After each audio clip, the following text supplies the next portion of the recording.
Morning YouTube. You might be thinking, what in the world am I doing talking bees on a snowy morning like this? But this is kind of the time of year you want to go ahead and get started thinking about spring beekeeping. Got a couple guys that have asked me about it, Nate, Oscar. So this is going to be a little series on how to get things going.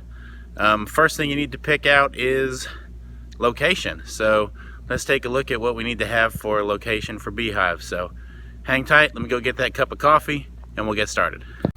Now, as you can see, there is still snow on the ground. It is mid-January. Now, this is not normal for North Mississippi. We don't normally have snow, and definitely not snow for days on end.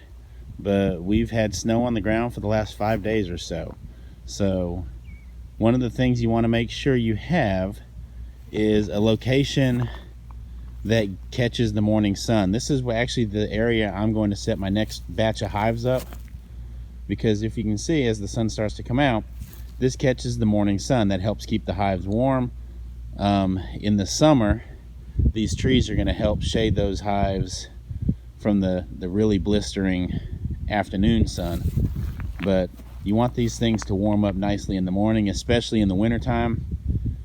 They have to struggle to keep those things warm enough to survive, so this will help do that. So find a spot where you're facing that morning sun, where it's going to hit them and the bees can get out and get started early.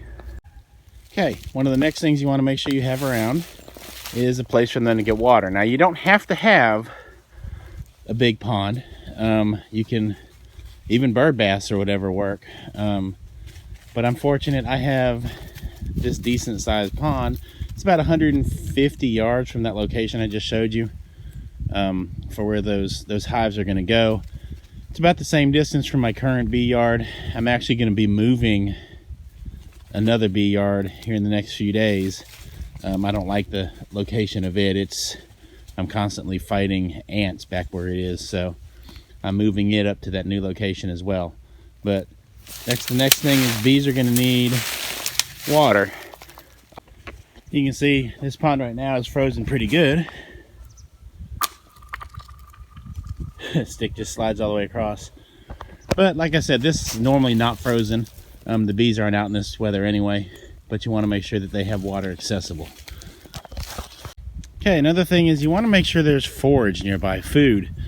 Bees will travel a couple miles to get food, but honestly, the closer it is, the better. This is actually a wild plum that doesn't really produce huge plums. You can, I guess, make jellies and stuff out of them. But this thing flowers like crazy in the early spring. And the bees just cover it up. The bees literally there will be thousands of bees on each of these things. And these things propagate real easily as well. They send out long roots and have suckers that come off of those. You can just dig them up and move them. I moved several of these from my buddy Rodney's place a few years ago, and I have probably 30 of these around the property, only because they flower out so fast in the spring that the bees have instant food. So this is actually kneeling down, looking at it from about the height the hive's going to be. I'm looking actually over towards the east, which is where I want it. The north is that way. You don't want that bitter north wind to come in up at the top of the hill here. The hill's going to help with that north wind, as well as the house and whatnot. And there's some other stuff that I can do to try to create a little wind block to keep that north wind from coming in to the beehives at night, or in the winter rather. So that's another consideration, is you want some kind of wind block at the bottom of a hill or something to keep that north wind from chilling those hives. Another thing to consider, this is looking back down at where the bee yard is. You can see Sophie's in the woods there. I don't really have a problem with it here. Some people may not, but you need to watch out for predators. I don't have a lot of things that try to get into my hives here. If you do, you'll want to make sure you have a place where you can fence it off and try to keep it safe from critters trying to get in there. Excuse me. Up north, they have more of a problem with that, I think. Also, you want a spot where it's not visible from the street, because unfortunately not everybody in the world is a stand-up citizen. Some people, if it's visible from the road, will just come out just to knock over beehives or something because they don't understand. Unfortunately, some people might steal beehives.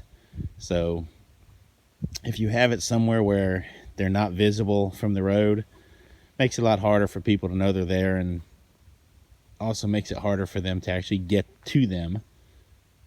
If they have to go looking for them, they're probably just going to leave them alone. So a couple things that you just need to make sure you consider with the location that you are scouting out for your hives. Okay, and this is one of the other hive stands I have. This one doesn't catch as much morning sun. It does catch it relatively early, but not just as it's coming up. So it does catch much more afternoon sun than the other location. They still do okay here, so I'm going to probably leave these guys here. It's obviously much colder than these bees are used to. You can see got a few of them that didn't quite make it here. They've been cleaning up. They were just taking cleansing flights 3 days ago, something like that, 4 days ago, and now they're buttoned up under the snow. So like I said, location matters, so think about that a lot before you go sticking hive stands down and putting hives out. All right, guys, just like in real estate, beekeeping is all about location. Location, location, location. So you can have bees on a small suburban lot. There are beehives on buildings in New York City on the building tops. You can have bees pretty much everywhere. You do have a little more leeway and a little more flexibility if you have land. If you live in a suburban lot and you want to have more than just a hive or two, there's no reason you can't find people who live out in the country a little bit who are willing to let you put your hives on their land. Helps their crops if they farm, and helps your bees, so it's a win-win situation. So scout out your location before you start buying all your stuff and whatnot. Figure out if you have a good spot for bees, and next we're going to talk about some of the equipment we need on the next video. So any questions or anything, comment below, hit like, hit subscribe. We do appreciate it. Y'all take care.